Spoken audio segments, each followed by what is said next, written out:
please help our YouTube channel. Like, comment, subscribe. Welcome to the Dead-Celebs podcast. This is episode number 4. Tonight, we're going to talk about Whitney Houston. Welcome to the Dead-Celebs podcast with your hosts, Brent Novak and Tana Satterley. Hello, Tana. How are you? I'm good, Brent. How are you? I'm doing real well. So we have a lot of work to do with Whitney Houston, don't we? We do. A big life and tragic end. And we will talk about her daughter. I think we decided to do a whole other podcast on her, but we're going to kick stuff off right away. And the new segment we added last week was, are they dead or are they still living? Basically, we are going to talk about some celebrities who are either dead or alive. Tana's going to try to guess who they are and if they're dead or if they're alive. So first and foremost, we're going to take a look at this woman. So this is Jane Goodall. Are you familiar with Jane Goodall? Yes. Humanitarian. What do you think about Jane Goodall? Is she with us today or no? I think she did pass. No, she is alive, and she's actually coming to Charleston. That's why I thought of that. She's alive at the age of 89. So I'm so sorry, Jane. She's coming to Charleston, and she's going to be speaking soon. So if anyone in South Carolina would like to meet Miss Jane Goodall, she is coming soon if she can make it to that time. But yes, she's alive today at 89. And I thought when I saw her coming, I'm like, that's a good one. I like that. It's actor James Cromwell. He's probably best known for the movie Babe and Babe in the City. He plays the farmer on Babe. He's an excellent actor. So he's been in quite a bit. So sure. Okay. So James Cromwell, is he alive or is he dead? I think he's alive. You are right. He's alive and he's 83 years old. Good so for well him. Done. Yeah, we're you're 1 for 2 so far. 1 for 2. 1 for 2. All right. How about this lady right here? Julie Andrews. Julie Andrews, yep. I love her. And yes, she's alive. She is. Julie Andrews is still alive and she's I would remember if she passed. Yes, she's still alive and kicking and looking pretty darn good. So let's stick with that same theme. Oh, Dick Van Dyke. That's right. Is Dick Van Dyke alive or dead? If he has not passed, he's very old. I feel like I just recently saw a picture of him. He's very old. I think he's still alive. That's my final answer. He's alive. I gave it away. He's 97. He is still alive. Yes. Bless his heart. I know. All right. 2 more. We've got 2 more. We're usually going to do 6. So this is John Hurt. He's I think he won an Academy Award for the movie 1984 based on the very popular novel. I'm going to guess that he's dead. He's dead. I didn't put down the year. I don't know why. January 25th. I think it was 2017. He died at 77. It's very interesting. That's young. This man looks like he's like 85. Doesn't he look older? He lived a long. Yeah. He seems like he's had a worn life. Yeah, he had some fun. Maybe he did. There you go. He got some sun. Yeah. All right. Sure. Last but not least, all these are as of today's date, which is July 26, 2023. In case you're watching and Dick Van Dyke passes away tomorrow, you'd be like, Dick Van Dyke died. I hope not too. I want to see Dick get to 100. Yes. All right. Last one. Okay. Shelley Duvall. I think she's still alive. She is. She's 74 years old. So she is still alive today. But she hasn't acted in anything. That's what threw the little wrench in for that. A lot of alive people we talked about today. I thought lighten it up with some lively lives. Some lively lives. More happiness on that. Yay. This is Brent. I want to talk to you about my other podcast I do with this guy, Dan. What's it about? More celebrity talk. Are they or were they ever a star? Good question. Dan and I will go into IMDb, check out their movies, check out their budget, when they were famous, when they weren't, when they flopped, all of it. All of it. Check it out. Are they or were they ever a star? So let's get into the next segment of the show. Who recently passed away? Oh, dang you. is named Lasse Wallander. Famous guitarist of the Swedish group ABBA, died at the age of 70, having been diagnosed with cancer a short time ago. His name is Michael Lerner. He died April 8th, died at the age of 81. You will remember him for the work in such film as Hill Street Blues, which the TV show is based on, Barton Fink, and which was nominated for an Oscar for Best Supporting Actor. Mary Quant. She lived to be 93. And she's a British designer. She is popular for creating the mini skirt. Oh, okay. Yeah, I thought that was interesting, right? Thank you. Yeah. I took out a lot of celebrities I wasn't really familiar with. This man, his name is Moonbin. There were so many young celebrities that committed suicide in this month. And Moonbin was one of them. There was a volleyball player who jumped out of her window of her hotel room. She was 18 years old. Just really tragic. A couple of musicians. The body of K-pop star Moonbin was found in his home by his representative. According to Korean media, he would have taken his own life. The idol from the group Astro was only 25 years old. So I will put at the end of this suicide hotline, you so need it. And we've all been there. I've been there. It's tough. Sometimes life is harder than it should be. Harry Belafonte, actor, singer, and activist Harry Belafonte died at the age of 96 from congestive heart failure. With him, the world of entertainment and popular culture lost a civil rights icon. So his daughter, Adrienne Biesmeyer, lives in Lewisburg, West Virginia. I went to school while she was a few years older than me with her daughter. So his granddaughter was a few years ahead of me in school. So Did you ever run into her and say, "Oh, you're a Belafonte, aren't you?" No. Actually, I don't know that I ever really had any interactions with her, but her mom was an artist.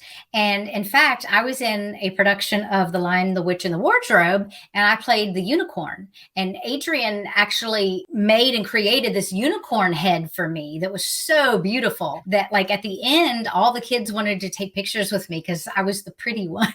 She is a fabulous artist. I guess that talent of being an artist runs in the family. Last but not least, a television icon. Oh, Jerry Springer. Jerry Springer. This attorney and TV host, best known for his long-running, eyebrow-raising talk show, Jerry Springer. He made nearly 5,000 episodes of the program in which guests sometimes got physical between 1991 and 2018. At Randall, 2018? Wait, so he was an attorney? Yeah, I guess he's an attorney. Oh, I didn't know that part. I didn't know that either. Springer died at the age of 79 after a short illness from pancreatic cancer. Those were our celebrities that died April of 2023. Check out our sister podcast, Talk Murder to Me. Step into the captivating world of true crime with an unexpected twist of humor. With John's compelling narrative and Jen and Nicole's amazing banter, this podcast offers an entertaining and unique approach to true crime storytelling. Talk Murder to Me can be found on any podcast platform, also streaming live Saturdays on YouTube. Briefly before we start, opinion on her life. Do you have anything you want to say before we get cooking? I just think she was just a very, very talented individual with a lot of talent and a lot of fame. Addiction is very powerful. It's just tragic that she succumbed to that. She produced so much great music that I will always remember. I have several of her albums. I just remember singing along, in high school, and just a very talented individual. She just brightened up a stage, didn't she? She did. Really did. She did. Gorgeous smile. Yeah. So Miss Whitney Houston was born in New Jersey back in 1963. Her mom, Sissy, was a backup singer and a gospel singer. She was cousins with Dionne Warwick. It looks like she took off and had a little modeling career when she was 17 years old, and she was one of the first black models on the cover of 17 magazine. She was close with her mom, with her family, and she had a lot of strong female gospel singers that influenced her. Roberta Flack, Aretha Franklin, of course, her cousin, Dionne Warwick, and her mom, Sissy Houston. I think that really helped shape her. And she began singing in choir when she was very young at church. And that was That was their life. Gosh, it seemed like her mom was kind of the manager. She said to Whitney, you sure you want to do this? I think she knew that this wasn't going to be that easy. Yeah, she did do a lot of backup singing in her teens, wanted to, make a go of it full time, but her mom said, no, you need to finish high school. Her first song was Life is a Party on 1978's Mike Zager Band's album. She was only 14 years old and she had lead lyrics on that. Her mom is also credited as a backup singer on that album too. I think what happened was, according to Zager, is that they were short backup singers and the mom said, well, I've got my daughter. And he's like, well, let's hear her sing. And she knocked it out of the park. The album has the hit, Let's All Chant. That's the one she's in. I listened to the song. It's not very good. I can kind of hear it. She's sort of the main voice in it, sort of not. Also singing backup for Shaka Khan in her 1978 hit, I'm Every Woman, which of course she covered later on. Oh, yeah. Nice little tidbit. I like that song too. No, me too. I don't think I've ever heard the original. Have you? I don't think I have either. No. And I don't guess I realized that was not her song. Right. Yeah. That's probably the same thing that happens to this generation too. Is that same? Yeah. Like, I didn't realize that was a Beatles song, Clyde Davis finds her at the Sweetwater Club in New Jersey singing with her mom. There are some really odd rumors around this time. Her cousin Dee Dee possibly molesting Whitney. And these are rumors. None of this is confirmed. Whitney never came out and said it, but there was a lot of talk amongst the family about that potentially happening. Not to focus too much on that. She becomes friends with Robin Crawford, and eventually Crawford becomes her personal assistant. Again, more rumors. There's rumors that those two are dating, and Bobby Brown later does say that Whitney was bi and she had a relationship with Robin. She is discovered on Merv Griffin in 1983. She goes on and sings the song Home at the ripe old age of 19 years old. Where she was officially signed by Arista Records that year. Her debut album, self-titled, Whitney Houston, it sells 3 million copies in the first year, and it won her first of 6 Grammys. Yep. So the 80s are very good to Whitney. She comes out with that album you talked about. She comes out with her next album. MTV is digging Miss Whitney Houston. I mean, she has the most American Music Awards ever. Like, she holds the record, 26 in total. So those first 2 albums just crank out the hits, and she is beloved until the 1989 Soul Train Awards. The rumor has it that she is being booed. A young Bobby Brown stands up and is applauding her, and after the show tells her how great she is and not to worry about it. So this all happens in 1989. That is really going to change her life by meeting this Mr. Bobby Brown. A lot of rumors spread that Bobby is the reason she starts on drugs. And there's interviews after her death. And it sounds like a family member is the one that got her started. And Bobby probably just was the gas on the fire. Yes. More so than anything. So her and Bobby start dating. She is goo-goo over Mr. Brown, and he's different than anybody else. Yeah, she said that he treated her different than everyone else did. He treated her like a regular girl. Her fame level had risen so much that it's hard to date anybody because they just treated her like a celebrity, maybe intimidated. And how can you not? She is stunning, like just stunning in her presence. I wouldn't know how to act. You almost have to act like you don't care. He had his own thing going, and he was probably had a little bit of ego. He was fairly popular. We're talking 1989, a couple years earlier, he's doing, and maybe it might even be 89. He's doing the Ghostbusters 2 soundtrack. And you're right. He is on top of the world. Why not go after the biggest diva? But little did he know that he would fall and she would continue to rise. 1992, Whitney's acting chops begin as she stars in a critically acclaimed with Kevin Costner, Bodyguard. Great movie. Great soundtrack too. Was it a fan favorite because it was a relationship that wasn't supposed to be the sense of what you couldn't have, but you should because it makes you happy? It really was a great date movie, especially for us approaching 18 at the time. Gen X, right? Gen X. Yeah, you're absolutely right. I Will Love You is a huge success. And fun tidbit about that song, originally by Dolly Parton, used some of the royalties she earned from Whitney's cover of I Will Always Love You to invest in an office complex in a Black neighborhood in Nashville, Tennessee. Good for Dolly. Since we're in the Southeast, have you been to Dollywood? I have not. It's on my bucket list, though. It is on mine, too. 1993 is a big year. Right after The Bodyguard, she marries Bobby Brown. She also has Bobby Christina, her daughter. So a lot going on, and it feels like at the American Music Awards in 94 is Whitney's personal and career peak, as everything is just kind of going her way. Let me know if you have anything from 94 to 2000, because it's going to start to get bleak. And speaking of bleak, I hate to even mention it, but it just kind of goes to show, the heartache that she endured. Obviously they had one daughter, Bobby Christina, but she suffered 3 miscarriages in her relationship with Bobby Brown. Dealing with that and being in the public eye couldn't have been easy. She actually had one of them. The first one was during the Bodyguard filming. Oh. So there is drugs going on at this point. Whitney is known to have done drugs earlier in her life, and Bobby's doing drugs. You're in the 80s and you're going in the 90s. 80s was a time for cocaine. So we're approaching 94. There isn't a lot of bad about Whitney at this point. Is Preacher's Wife during this time? It's 96.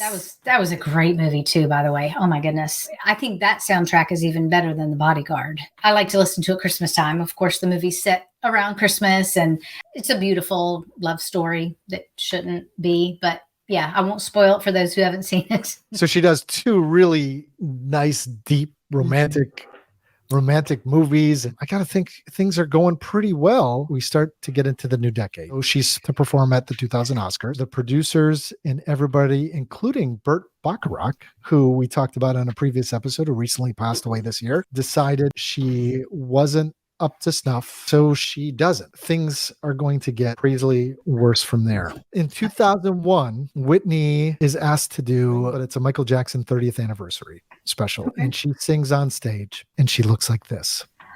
Oh. She is thin. She is not healthy, and her friends are worried about her. So this is the first time that we really get a look at Whitney and possibly what she's going through. We don't really know. But then Diane Sawyer says, I'd like to talk to you. And on Diane Sawyer, she talks about crack being whack. I have money. I can afford more than crack. I mean, just very strange reaction to that.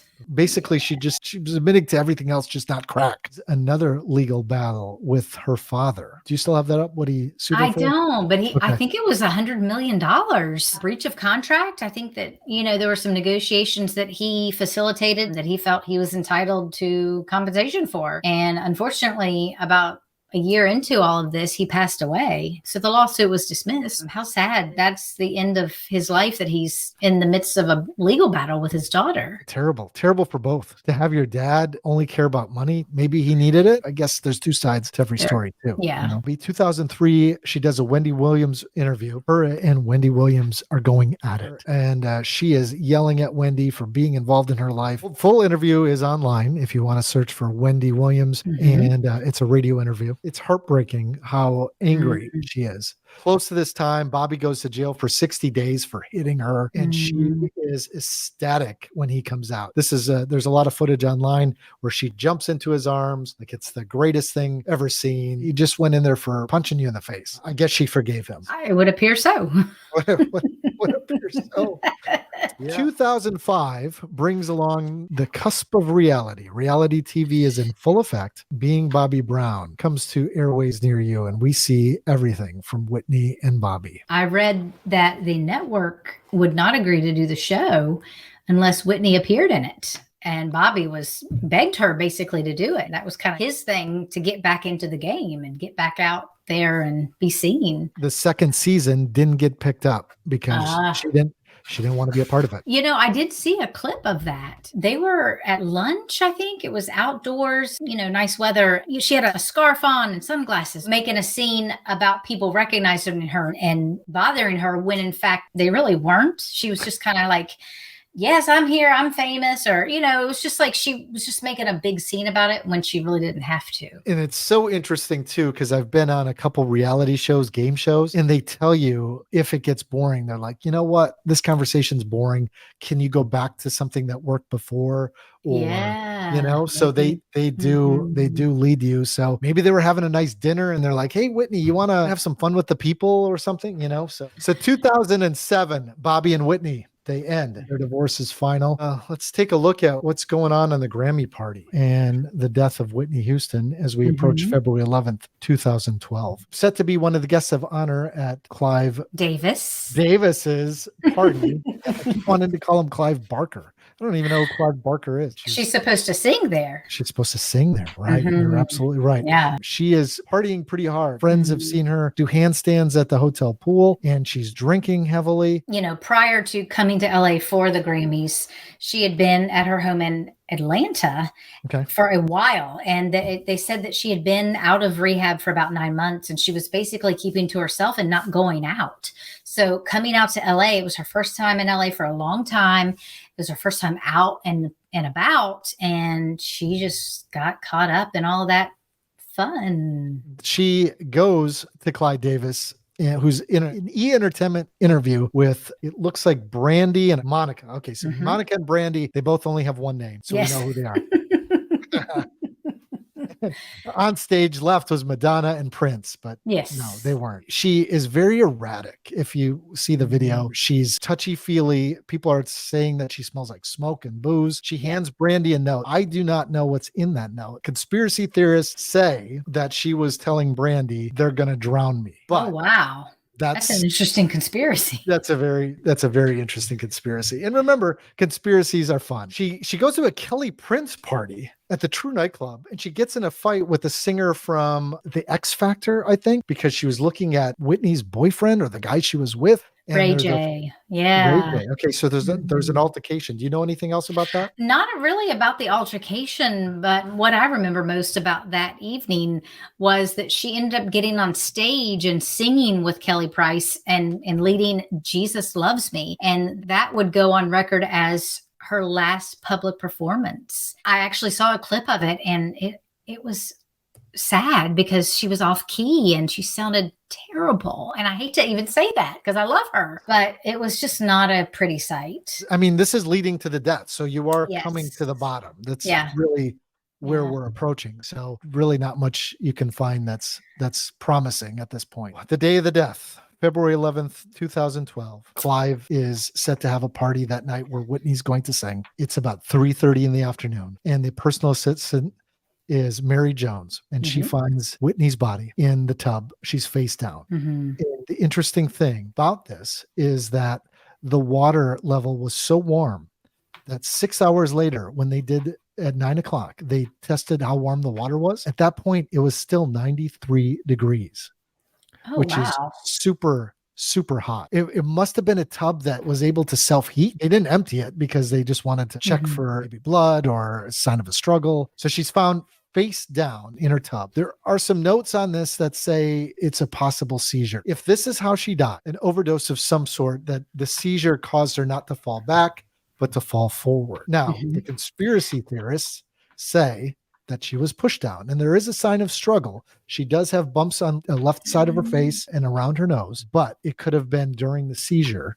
where she hit her face. Abrasions on both the nose and the forehead. I don't know, just piecing together everything that I read. So she had cocaine, Xanax, Flexeril, alcohol. All of this was found in her system. So we know, Xanax and Flexeril is like, I believe it's a muscle relaxer. What I've pieced together is that combination of what she took put her in such a relaxed state. She was basically passed out. And when she approached the tub that she was getting ready to get in, maybe she slipped, however she fell, if it was a seizure, and that's when she hit her head. And so her falling in the water would cause all the water to be on the floor. So if some say that might be a struggle, well, if she falls in it by accident and splashes the water on the floor, that that would be the reason the water's on the floor. But they say she had fatty liver, she had emphysema, she had perforated nasal septum. So all these different things, which by the way, the emphysema, I guess I didn't realize that she was a smoker and that she was that heavy of a smoker. And that makes me even more sad. You know, I have friends that are very talented singers and they smoke, and it breaks my heart, because it's like, you have such a gift, you know, in your voice. Why would you? I would never do that, ruin that instrument. She just had a lot of health things going on, and the alcohol and the drugs and smoking, all of that combined. It was just like a culmination of everything. Maybe any way you spin it, any way you look at it, it is definitely a tragedy, and it's sad that no one else was there. By the time Mary Jones gets the bodyguard, which is where's the bodyguard at this point? I don't know. You'd think he'd be outside the door or in the living room or in a different room, but he was one of the first people to try to give her CPR. I heard a couple 911 calls and they were very calm. And I don't know if it's the hotel calling, who's actually making the phone call, because if it's a hotel, they're like, 48-year-old woman, we need somebody right away. They don't have any emotional connection to it. Right. Right. And, but it is the time of cell phones too. So I'm surprised that you'd call the hotel and then they call. Right. And I'm a little surprised, because I did hear a little clip of that call too, that they didn't call her by name. I mean, I guess they're being professional, but I mean, just because she is such a name. Yeah. Well, it is Los Angeles too, where if you remember Anna Nicole Smith, hers was, they literally said it's Anna Nicole Smith over the line, but that was also in Hollywood, Florida, where there's not as many celebrities. So it's like, well, we know this is going to be in the news, even though, I don't know, I guess, Whitney's going to be in the news too. But, right. I didn't know what a nasal septum. Perforated nasal septum. Yeah, I didn't know what that was. And I realized that the lining in between your nostrils is gone. So if you didn't know what that was and had to Google it, because I did, that shocks me that you do that much cocaine, disintegrated a piece of your nose. Like, when is it's going to start coming out that, wow, right? Yeah, that hurts just thinking about it. I mean, right. Hurts just thinking about it. So according to the autopsy, it wasn't heart disease. There wasn't enough evidence, at least according to a small clip that I saw. They find her. She is dead. There is no reviving her. This night coming up, Clive Davis is set to have a party where Whitney is going to sing, and the party goes on. And it doesn't go on somberly. It goes on, from eyewitness accounts, pretty intense. That's a little gross to me. I just think that they could have handled that a lot better. It shouldn't have gone on. Several different celebrities said that with her lying upstairs, because they waited till the middle of the night to take her body. I just can't imagine. Okay, so I'm at this hotel and I'm partying with all these people, and there's dead body. I mean, like, not even a dead body. This is Whitney Houston we're talking about. This isn't just some random crackhead. Yeah, right. It's a dead friend. It's somebody that was supposed to be featured. It's almost like saying we're still gonna have an anniversary party, but the groom passed away. You know? I am a conspiracy theorist, and I like to investigate all aspects of potential, because the one so far, I don't really see any foul play in anybody we talked about. This one, maybe. If you ask me, did Kurt Cobain kill himself? I'm going to tell you flat out, I think he was murdered. That's my opinion on what I saw and what I believe. This one, I don't know enough, but I do want to investigate the daughter, because there are some ties and connections to the two of them, the way they died, who is possibly involved with the deaths. Doesn't mean I believe it 100%. I wouldn't be shocked if there was no foul play. I wouldn't be shocked if there was. So Larry King is interviewing Clive. He asks him, did you think for a second that you shouldn't have this party? And Clive responded very quickly and said, no, I never thought about not having the party. And Shaka Khan was stated on CNN that it was complete insanity that it went through, but she was also a good friend of Whitney's too as well. That to me feels weird. And when something feels weird, I want to know more. I do want to go back to Whitney's death when we talk about her daughter, so we can make that a more meaty episode, because she didn't have the career Whitney did. So after her death, Whitney's brother, Michael, admits on Oprah that he is the one to introduce her to drugs. And I think Tana and I both agree. It doesn't matter what her sexuality was. I don't care, since we're here to learn more about somebody who passed away, that if she did have a relationship with her close friend and personal assistant. Mom was asked by Oprah on a later interview, in that same interview where brother Michael admitted about the drugs. She said, how would you have handled if Whitney would have told you that she was a lesbian. And mom said, I wouldn't have accepted that from her. So more sadness that she was hiding in. A lot of people have said that she had to be somebody different. They even made her more light skinned for some earlier videos. So she was battling being black, and it showed in the people's reception to her that the blacks weren't accepting her. This Soul Train Music Awards where she met Bobby Brown. And so now, even if she was gay, her mom's not accepting her. So treat your children well, Yeah. As far as after her death, her mom, Sissy Houston, wrote a book, Remembering Whitney. This one part about the doorbell that I wanted to share. So upon hearing the death of her daughter, global superstar Whitney Houston, Sissy Houston's life was changed forever. While the world had lost an iconic artist, Houston had lost her own beloved child. Remembering Whitney, Sissy Houston looks back at her daughter's life and the tragic loss she continues to feel. Here's an excerpt. It was the middle of the afternoon on a Sunday when I heard my doorbell ring. I wasn't expecting anyone, and walking to the door, I felt a little irritated about a surprise visit.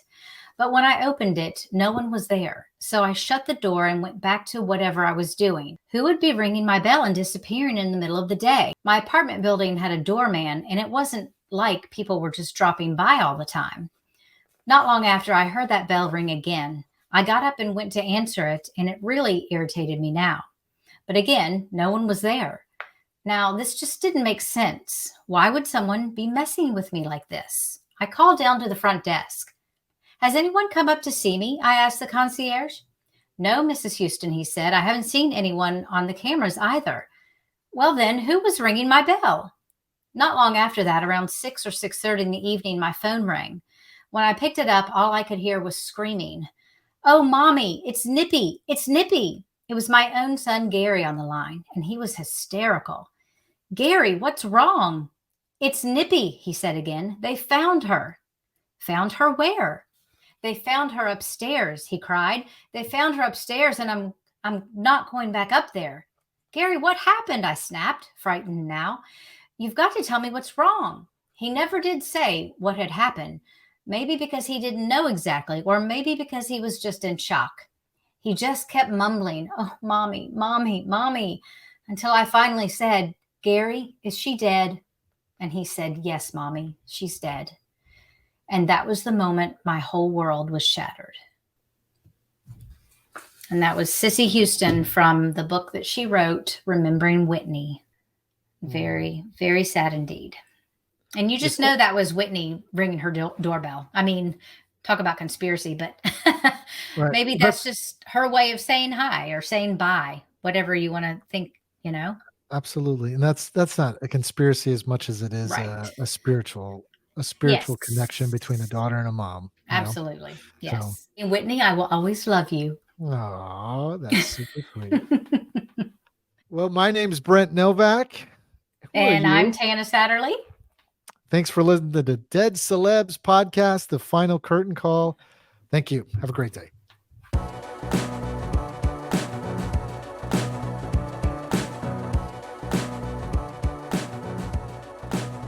For a legal disclaimer, please visit www.dead-celebs.com. The Actor Factor brings the industry knowledge to you firsthand from professionals, including working actors, directors, managers, and more. Find it anywhere podcasts are streamed. If you're thinking about suicide, are worried about a friend or loved one, would like emotional support, the Suicide Lifeline Network is available 24/7 across the United States. It's free and confidential. Just dial 988